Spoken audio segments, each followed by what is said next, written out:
previously discussed. Isa-isahin ka. Okay, good morning po. Kapitan Noel Vito, Barangay sa Uyo, together with me is my Secretary Hilary Bacio. No? Most of this executive order is ano lang naman po reorganizing because yung mga bagong upo ng mga kagawad. That's why nag-reorganize po kami like Executive Order number 002 and Executive Order reorganizing the Barangay Development Council of Barangay sa Uyo.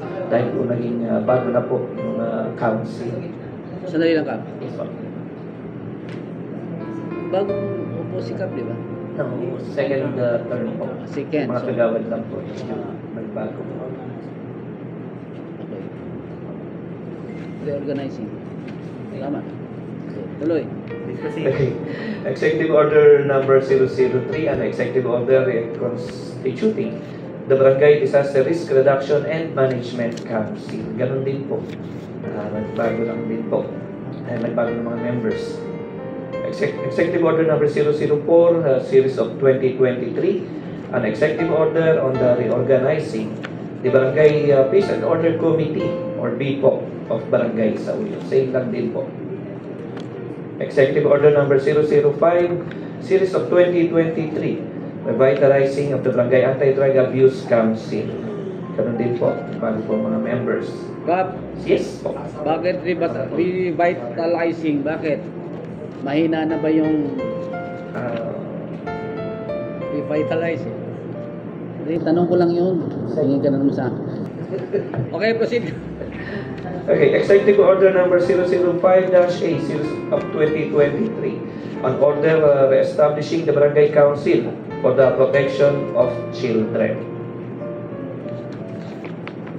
Executive Order number 006, series of 2023, an order establishing and reorganizing and updating the Gender and Development Guide Focal Point System or BGFES of Barangay sa Uyo District 6, Quezon City, Metro Manila, and defining its duties and functions. Executive Order number 007, series of 2023, reorganizing the Barangay Health Emergency Response Team or BERT. Executive Order number 008, series of 2023, reorganizing of Barangay Nutrition Council or BNC. Executive Order number 009, series of 2023, an order reorganizing the Barangay Ecological Solid Waste Management Committee. And an Executive Order number 010, series of 2024, an order establishing violence against women and their children, Bausi Desk, and designating Bausi Desk Officer in Barangay sa Uyo, Quezon City.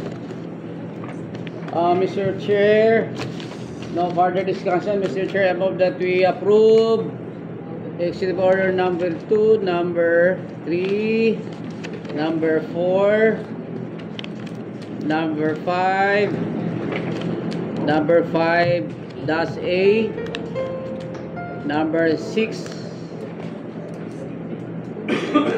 number 7, number 8, number 9, number 10. There's a motion for the omnibus approval of all the executive orders calendar for today's meeting of Barangay sa Uyo. Duly seconded, said executive orders are hereby passed in review.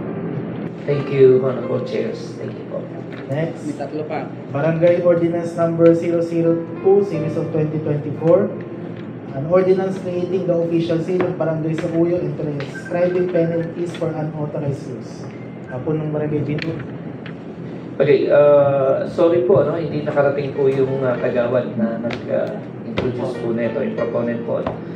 But ginawa po namin itong ordinansa para magbigay respeto or galang sa aming seal, barangay seal, na kung saan ay hindi po sana dapat nagagamit ng ibang mga organisasyon na basta-basta ang aming seal.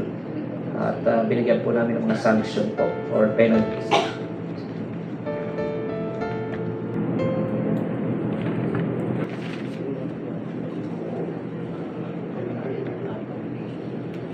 Ito po before is resolution lang po But narekomenda po ninyo na gawin na ordinance. That's why inuha po namin ordinance po.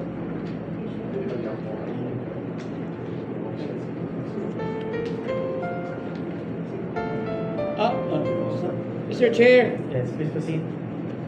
gusto ko lang pong matanong Secretary. Palagay ko ito yung product ng natutunan niya dun sa Seminar po. seminar. Okay, to the all barangays, officials, kung meron ho kayong mga logo, seal na ginagamit, dapat po gawin nyo pong ordinansa. Gumawa kayo ng ordinansa para hindi na po magagamit ng inyong mga kapitbahay. No? Yan. Kasi this is, una lang ata to. No? Hindi, pangalawa.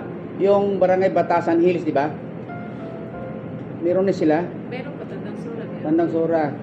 Na, kasi gumagamit kayo ng letterhead, may seal, may logo doon, pero hindi siya covered by an ordinance. Kaya kung halimbawa ang gagamitin ng kapitbahay nyo yon, huwag ho kayong magagalit kasi wala naman kayong ordinansa na penalizing the unauthorized use ng mga ganon, no ha? Kaya nga tayo sa city po, meron tayong batas doon na pag gumagamit ka ng logo seal ng city ay unauthorized po yon, merong penalty po yon. Ganoon sana din sa inyong mga barangay, no? Bukan ko lang po yon, suggestion. Nasa inyo na po yung kung gagawin niyo po. So with that, Mr. Chair, I move that we approve Ordinance Number 2, Series of 2024 of Barangay Sauyo. There's a motion for the approval of Barangay Ordinance Number 002, Series of 2024 of Barangay Sauyo. Duly seconded. Said Barangay Ordinance is hereby passing review. Congratulations, Kap. Next. Thank you po. Okay. Barangay Ordinance Number 003, Series of 2024. An ordinance mandating the adoption and use of the official logo for the 49th founding anniversary of Barangay Sauyo in all programs and materials across all departments and prescribing penalties thereof. Unang barangay B2. Saan yan? Okay, again, Ito ba? ginawa rin po namin ordinansa. Ito po yung logo namin ng ika-49th founding anniversary na ilalagay din po namin sa aming letterhead para maging official po in preparation for our 50th founding anniversary next year. Ito na. Yes po. Please proceed. Okay, sige ka. Ito yung kanina, ito yung official seal nyo. Yes po, barangay. Ito ngayon, yung logo na. Opo, logo So naman paano namin. ho nyo po integrate sa letterhead nyo to? Sa kabila po or sa ibaba, doon po namin ilalagay yung 49th founding anniversary. Para yung mga tao na pinadadahan namin ng letters or what, ay malalaman nila na naka-49. So, ito Kap, Maliit lang naman po. dito na yan? No. Dito lang po. Maaaring dito namin ilagay sa ibaba or maaaring sa taas po. Ito po kasi is our official. No. This will be as is po ito. Assist na Then, siya. ito po, dito lang po sa ibaba, maliit Sana lang. yung kanina. Ito yon. Yan. Yes po. Yan po. Official po yan. Anong kulang dito, Kap? Para may kulang to. Gagalit sa inyo si Presidente. Meron po. Actually, meron po kami. Yung bago namin na letterhead, nandito po yung logo ng Bagong Pilipinas. Ayan. Meron po kami. So, Opo. huwag lang kalimutan That's yan. why dito po namin ilalagay yan. Po. Okay. So, with that, Mr. Chair, I move that we approve. There's a 1 minute recess. 1 minute recess.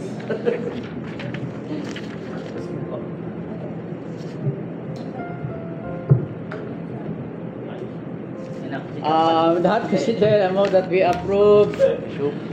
Resume, Mr. Chair. Ordinance number 003 of Barangay Sauyo. There's a motion for the approval of Barangay Ordinance Number 003, Series of Bagay mo lang, pre. 2024 of Barangay Sauyo. Duly seconded. Said Barangay Ordinance is hereby passing review. Thank you, Honorable Chairs, and I will take this opportunity po na pasalamatan po Minsan kayo. pa, Kap. Pero wala na po. Meron po. Dalawa pa, oh. Ayun, dalawa pa, oh. Resolution number 135. Pero okay lang naman pa kung sa susunod. 0146. Next, resolution number 098 series of 2024. A resolution approving and adopting the 3-year updating and enhancement barangay disaster risk reduction and management plan using the quality assessment tool contingency plan BDRRMP-CP for calendar year 2024 to 2027 ng Barangay Samuyo. Okay. Barangay B. Yes po, ito po ay proponent po nito is Gawad Dindo Alvarez. And sorry po, wala rin po siya rito. But I will try to, ano po. Ito pong resolution na ito, may nga kami ng approval from honorable chairs. Para po dito sa 3-year plan po na ginawa po nila. So the plan is with Kagawad Dindo. Sorry, hindi ko po kayo nabigyan o napadalhan. Yung 3-year plan na yun. May attachment ba? May attachment daw po.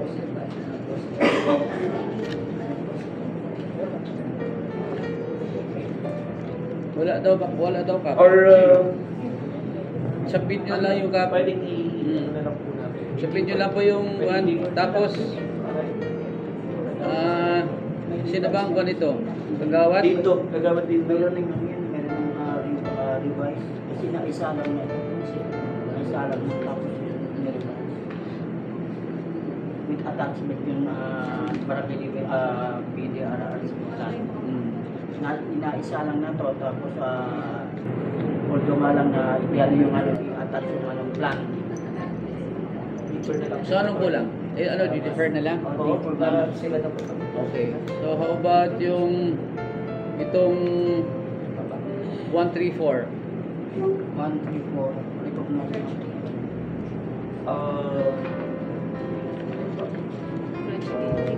Congratulations. What's the pleasure of the Barangay Samuyo with regard to resolution number 098? Kasi 098, pwede pong i-defer na lang for sige. our Kagawad. I-defer. There's a request from Barangay Samuyo for the deferment. Okay. Mr. Chair, upon the request of the Punong Barangay, I move that we defer consideration of 098, resolution number 098. Barangay Samuyo. Sige po ito. Okay, there's a motion for the deferment of resolution number 098, series of 2024, Barangay Samuyo, upon the request of the said barangay. Said resolution is hereby deferred. Next, resolution number 134, series of 2024, resolution recognizing and congratulating Luz B. Villa. Mr. Chair, I move that we omnibusously discuss 134, 135, and 146. Considering these are all commendation and congratulating the individuals concerned, Mr. Chair. Yes. Motion approved. There's a motion for the omnibus approval of Omnibus discussion.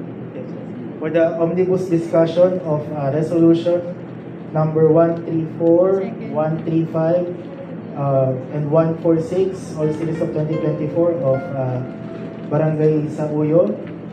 Duly seconded.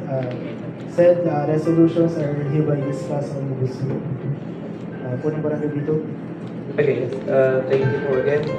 Resolution number 134, resolution recognizing and congratulating Honorable Luz Sabilla for her outstanding service as a representative of the urban poor sector and her achievement in the first Quezon City Civil Society Organization Award. And also resolution number 135, series of 2024. Same resolution recognizing and congratulating Mr. Signo Villa for his outstanding service as representative of the urban poor sector and his achievement in the first Quezon City Civil Society Organization, CSO Award. 146, tapos na. As in 146. What ay 146? Also, the resolution number 146, series of 2024. Resolution commending the Sangguniang Kabataan of Barangay Samuyo for their exceptional achievement in winning the SK Outstanding Project Award for Project Care and being recognized as a national finalist at the 5th Philippine Sangguniang Kabataan Awards on August 12, 2024 at the Boracay New Coast Convention Center, Boracay Island, Aklan.